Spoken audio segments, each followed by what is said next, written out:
Hello and welcome to a special interview for the Wire.in. A book published this week seeks to answer a critical question about Pakistan. How has the country ended up the way it has? Here's the book. It's called Reimagining Pakistan, Transforming a Dysfunctional Nuclear State. And its author is one of Pakistan's best known diplomats and also one of the country's most highly regarded scholars. He's a former advisor to Prime Ministers Benazir Bhutto and Nawaz Sharif, a former ambassador to the United States of America. But today, he is my guest.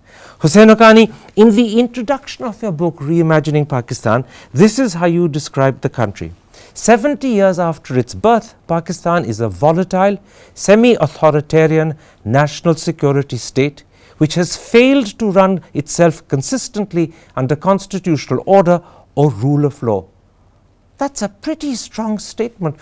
Why have you started so boldly? It is a statement of fact, Karan. Pakistan had its first constitution in 1956. That was abrogated in 1958.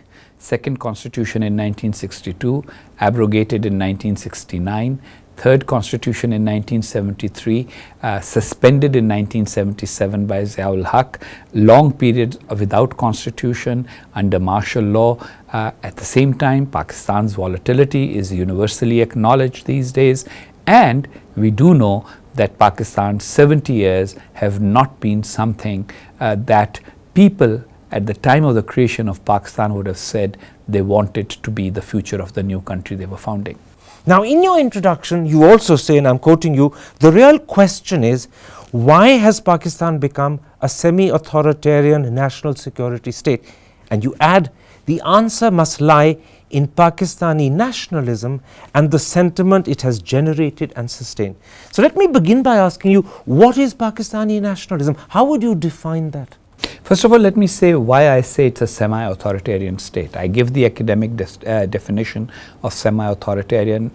It is a state where you have some elements of freedom, so it's not like the Soviet Union was or Nazi Germany was, but it has an elite that runs the country and doesn't allow changes through democratic processes to manifest themselves even when there are democratic processes.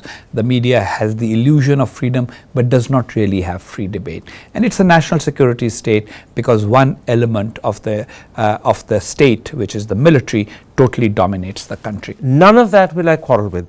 The question I want to ask is your assertion that the answer why it's become a semi-authoritarian state lies in Pakistani nationalism and the sentiment that's generated. What is Pakistani nationalism? How would you define it? So Pakistani nationalism, as you've read in my book, Karan, is defined by two important characteristics. One is that Pakistan is the land of Muslims, and the second part of it is that Pakistan is different from India because there was an inherent inability of the Muslims of the subcontinent to live together with the Hindus of the subcontinent in the same country.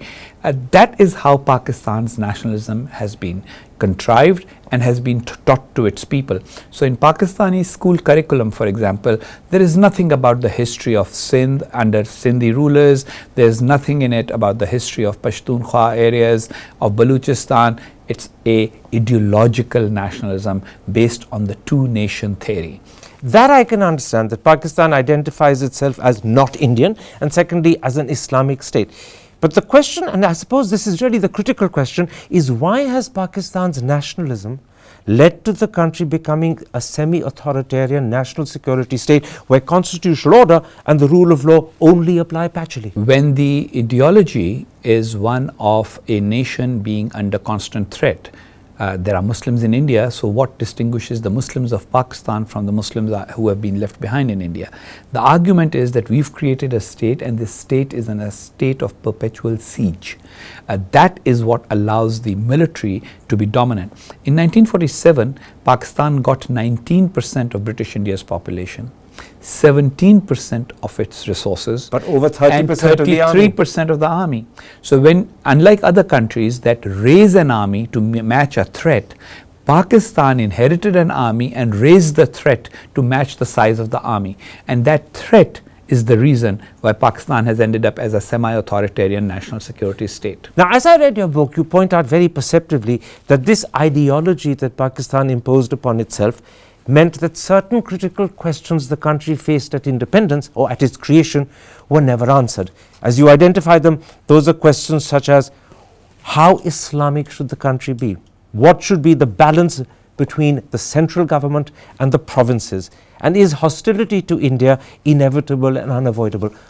What did the failure to address and answer these questions mean for Pakistan? What impact did it have? Well, I would argue that it led to incessant debates, especially in the early parts. The reason why Pakistan did not get a constitution like India, India got its constitution within 2 years of independence.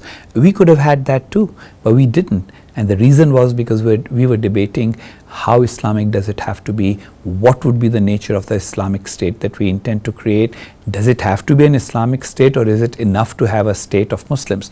Then came the second question, what should be the relation between the center and provinces? If it's an Islamic state, Islam is the same for whether you are a Bengali or a Sindhi or a Punjabi, so therefore why shouldn't it be a centralized state? And those debates first of all postponed constitutional decision making, enabled the military to intervene in politics, and then the third question, hostility with India, empowered the military, because if Pakistan is constantly at war with India ideologically, whether it is at war in a hot war or not, then obviously the military will be in charge, not the civilian. And the point you're making is that these were critical questions. They were debated profusely, but they were never answered convincingly. They were left hanging in the air. And because they weren't answered, so many issues that were germane to Pakistan got left unresolved. Absolutely. And also some of these questions did not have straight answers, because after all, how Islamic does a state have to be will always have multiple answers. The very secular people will perhaps say, each generation will answer it differently. every generation will answer it differently, every religious sect will answer it differently, and every religious scholar will answer it differently. Now, as you point out in your book, side by side with this ideology and its implications and its impact, Pakistan's founder Muhammad Ali Jinnah died just about a year after the country's creation, and thereafter there was no other leader of equal stature to succeed him, and Pakistan ended up being ruled by a succession of weak and short-lived prime ministers. Clearly, that added to the sense of insecurity, political in particular. Did that insecurity end up increasing and strengthening the embrace of the ideology? Absolutely, because what would be the way when there are many people, none of them with the charisma of the founding father, contending for power, they will all try to answer the critical questions differently. And it was very tempting for people to continue to play the ideology card, and then each person tried to portray himself as the better Muslim and the better guardian of Pakistan's Islamic ideology, until of course Ziaul Haq came with his very harsh version of Islamic ideology that he has imposed on Pakistan, and its consequences are still being felt. So in the absence of credible, popular, widely elected leaders, what you had were people who tried to buttress themselves by showing their loyalty and adherence to the ideology that Pakistan had actually gifted itself, which meant that the hold of the ideology strengthened and entrenched itself. Absolutely, but there was another catch here. Many of those leaders of the All India Muslim League who became powerful in Pakistan after independence did not belong to geographic Pakistan. So they had no roots there. They did not have and roots there. And they couldn't win elections as a result. They couldn't win elections, or they could have won elections, but they could only have won elections by trying to appeal to people's religious sentiment rather than because of an organic connection with them. And that reinforces the ideology that once again. reinforced the ideology again, absolutely. So the ideology became critical not just for their legitimacy, but also as a way of proving that they were part of the people. That was the only link they had, religion with the people of the state that they ruled. Absolutely. Now in these circumstances, and I suppose this is a critical question, was it inevitable that the military, who you describe in your book as the only functional institution inherited by the country, with a disciplined and well-organized structure and a moral standing above petty politics, was it inevitable that the military would eventually come center stage? Looking back, it seems that it was inevitable. Look, at the time of partition, most of the civil servants, senior civil servants that came to Pakistan did not belong to geographic Pakistan. They were all imports from the other side. They were all imports from here, from UP, from what were known as the Muslim minority provinces. Same with the major politicians. The military, however, because of British India's recruitment policies, had a lot of people who were from geographic Pakistan. They were Pathans and they Punjabi were Pathans Muslims. and Punjabi Muslims. And so that was a factor. And then there was a second factor. The headquarters of British India's Northern Command was located in Rawalpindi. So that headquarters became Pakistan's general headquarters, and that basically meant that there was less of a transition involved there than in the case of either the civil service, which had to be created from scratch. Karachi, which was made the capital, was not equipped to be the capital of a large country. It was just a very small provincial capital of a relatively small province, and the Muslim League had made the decision not to make Lahore the capital for various reasons. So therefore, because they didn't want to entrench Punjabi sentiment in the country. There were never the civils, so the civil servants and the politicians didn't have the wherewithal which the army had. The army therefore not only had roots in the soil where it was the army of, but in addition it also had institutional structure and strength. Absolutely, but only to the extent of West Pakistan, because at that time there was East Pakistan as well, and from 1947 to 1971 the military presence in East Pakistan was much smaller, and there were hardly any military and officers often considered alien.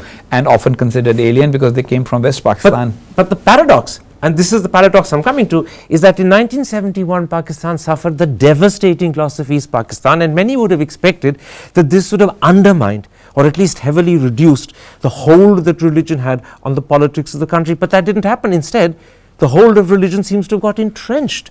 How do you explain that? Well, I have it in great detail in my book as to why that happened.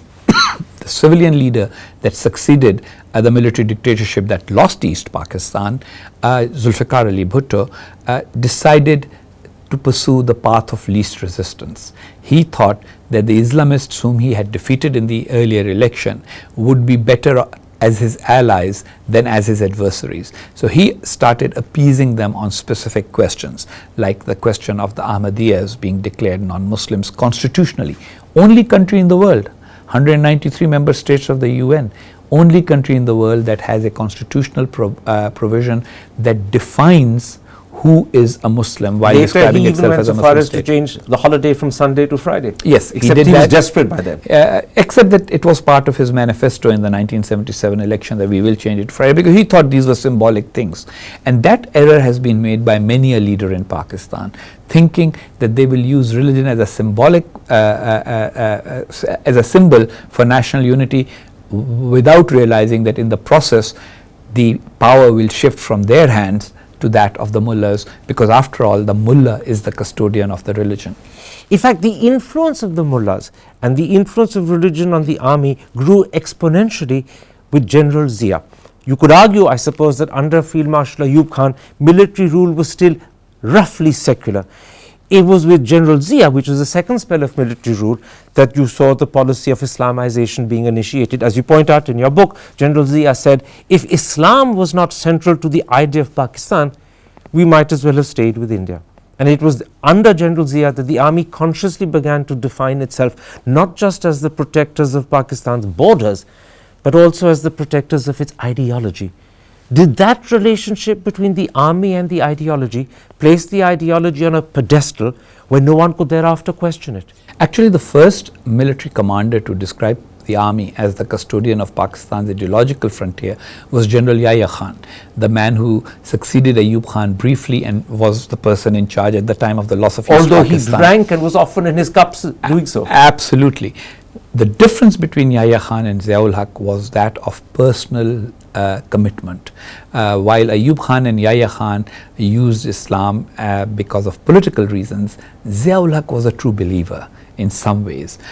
He had his own cynicism about it. We can all be critical about his attitude to religion, but he did pray 5 times a day. He did have a personal involvement with religion. He believed in what he was doing, so therefore, not just using it. Yes, and that is the real catch here.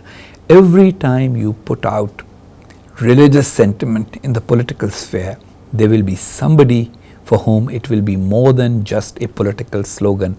It will be something that will be a matter of deep faith, and then they will implement it and impose it with a vengeance that you had not anticipated when you unleashed that ideology for political reasons. In fact, in your book you sketch out the sort of relationship, the sort of bond that began to emerge between Pakistani military officers and Muslim clerics. You write, Pakistani officers started to consider the most regressive clerics patriotic because they would never make common cause with Pakistan's external enemies. On the other hand, liberal and secular thinkers were permanently suspect. Was this when what's often called the mullah military nexus started to emerge and build? And it started relatively early. During 1971, what were the political forces in East Pakistan that stood by the Pakistani military longest? It was the Jamaat-e-Islami and the other religious groups that said, okay, we'll fight for Islam because Islam and Pakistan are synonymous. So after that, the military officers started believing that these people who were willing to fight with us in the dire circumstances of 1970 are definitely far more trustworthy than secular politicians who might A, change their views, and B, would be willing to have cut a deal with India. And later on, when Pakistan started having difficulties in its relationship with the United States, suspicion was that a secular political individual may cut a deal with the Americans. So the mullah military nexus, though it actually came into its own under General Zia, actually can be traced right back to the very beginning and origins of Pakistan, 47 onwards. I have pointed that out. that the military leadership, while they were secular in their personal conduct, most of them were British trained, and many scholars of the Pakistan military have defined Pakistani military officers as the British generation, the American generation, and then the Pakistani generation.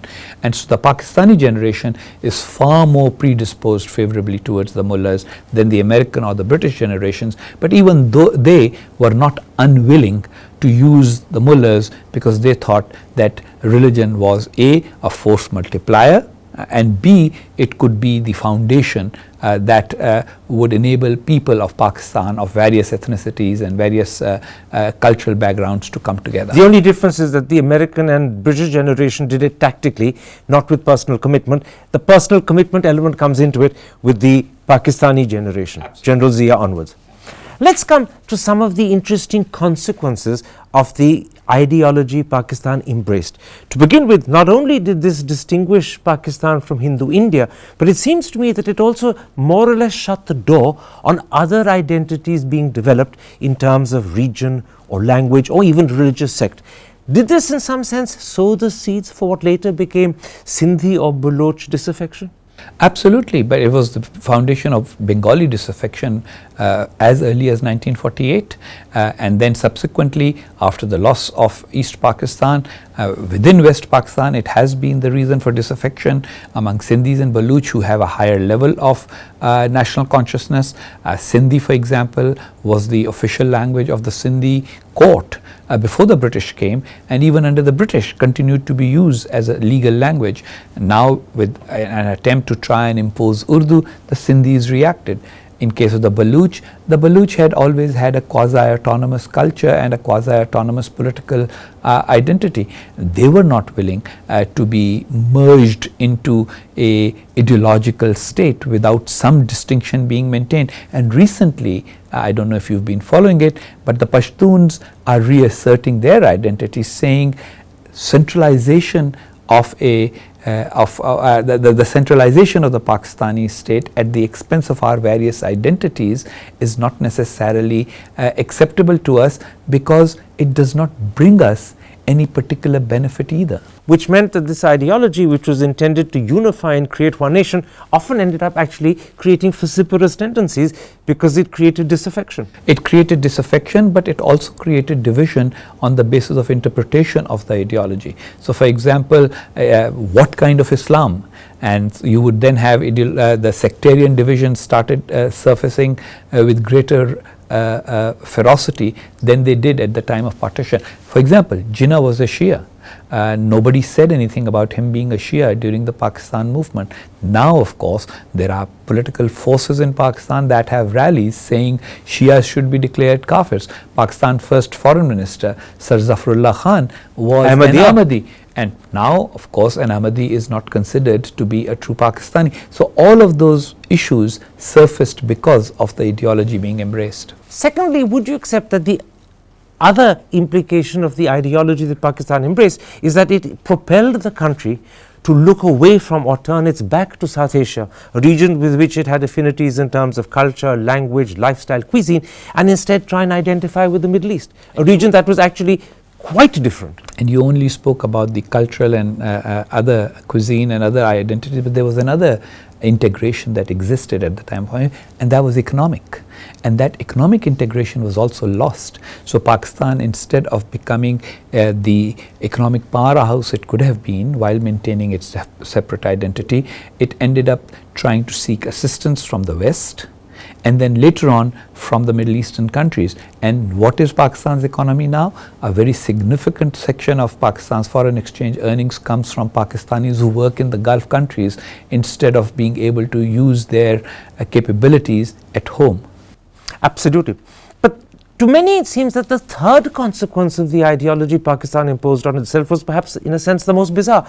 Pakistan seemed to be driven to create a false history so that it could suggest that the concept or idea of Pakistan didn't originate in 47 but stretches back almost time immemorially, as a result of which you point out in your book that Pakistani school textbooks have ludicrous sentences such as Pakistan came to be established for the first time when the Arabs under Muhammad bin Qasim occupied Sindh and Multan, or by the 13th century Pakistan had spread to include the whole of northern India and Bengal under the Khiljis. Absolutely. So you will notice that I've done a lot of research by going through Pakistani textbooks. To write this book, I went to the Library of Congress and read newspapers going back all to 1940-41, including the Muslim League newspaper Dawn that was started in 1941. Looked through them to see how ideas, because a daily newspaper is of course the first draft of history. So I looked through the first draft and realized that this process had started relatively early, and then when Pakistan's textbooks were written, some of these absurd statements were made. So somehow the Mughals were part of Pakistan, the Khiljis were part of Pakistan, and even the Arab conquerors like Muhammad bin Qasim were part of Pakistan. And my joke about it is that if Muhammad bin Qasim was a Pakistani, he wouldn't have been able to pronounce the name of Pakistan, because as you know, the Arabs don't speak the letter P, they call it B. So therefore, he would have called it Bakistan rather than Pakistan. And not, I suppose, spelt B-A-R-K. Well, I hope not. Now, as your book points out, side by side with this ideology, there was also the fact that the founding leadership of Pakistan did not have a detailed plan for the future of the country. You write, and I'm quoting you, the founding leadership of Pakistan had no detailed plans for their future state beyond arguments why it must be created. They did little by way of preparation for running the country they had demanded. And you specifically add, Pakistan's founders did not think seriously about economics. What impact did this have both on Pakistan and the manner in which Pakistan kept having to fall back on its ideology to keep itself going? So there was a great degree of improvisation soon after the creation of Pakistan. I've already spoken about the capital. I have also gone into detail, and for this I went through the British transfer of power documents. The British kept asking about details about how you want to structure the civil service, and there was an assumption that everything will fall into place, and of course it wasn't going to. And in terms of the economy of the subcontinent was integrated. So for example, the area that became West Pakistan produced cotton that went to mills in India. Or in Gujarat. East Pakistan produced jute, which was processed in Calcutta. All of a sudden, now there were two different countries, therefore there were going to be tariffs involved, and it was not going to be the same kind of facility that existed before. The logic of having a customs union, which was discussed, was set aside in favor of trying to create an aid subsidized economy that had nothing to do with India.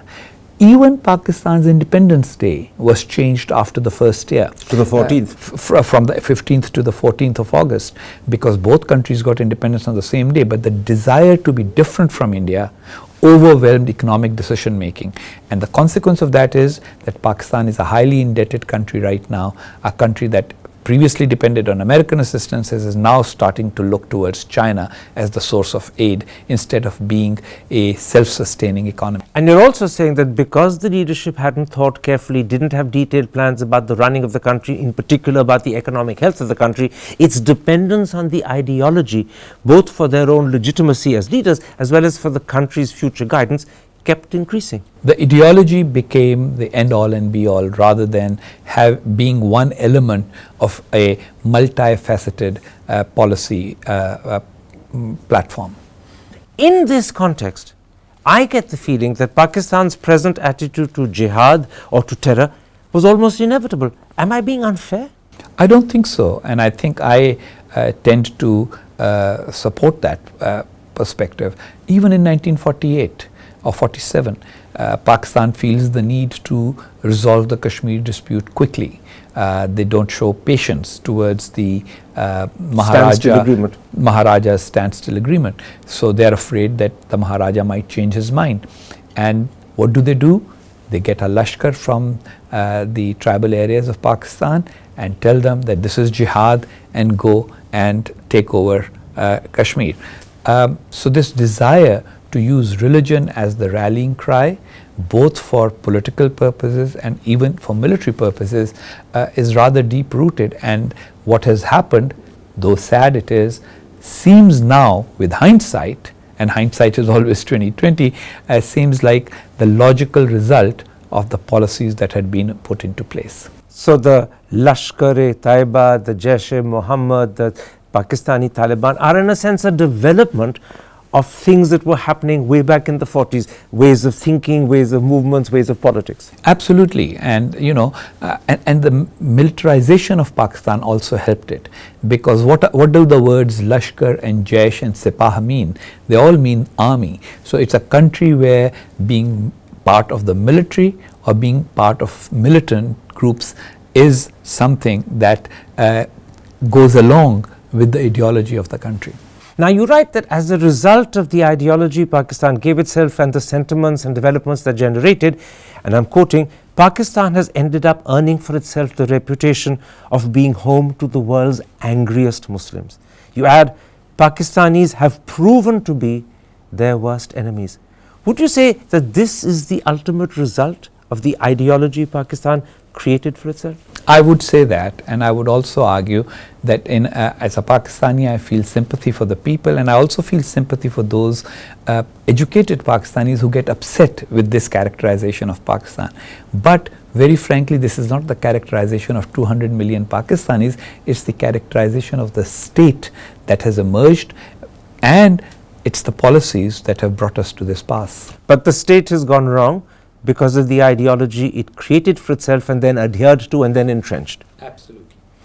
Which is why I suppose you say that the future for Pakistan is reimagining itself, and that is the title of your book. You write, only then can it find peace with itself and its neighbors and stop being viewed by the rest of the world as a troubled state, a failing state, or a crisis state.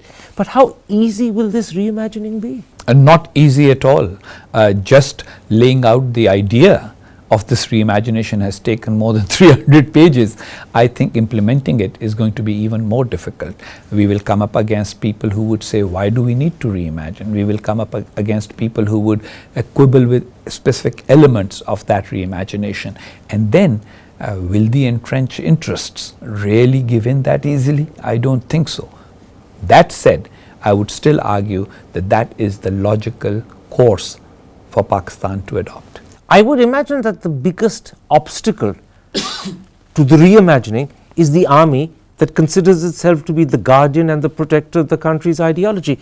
Is there any way in which you can easily bring the army to accept that the ideology they claim to be guardians of is an ideology that now needs to be discarded? Well, I would argue that what has happened is that Pakistan has created a circular problem for itself. So on the one hand, the army is the supporter of the ideological paradigm for Pakistan.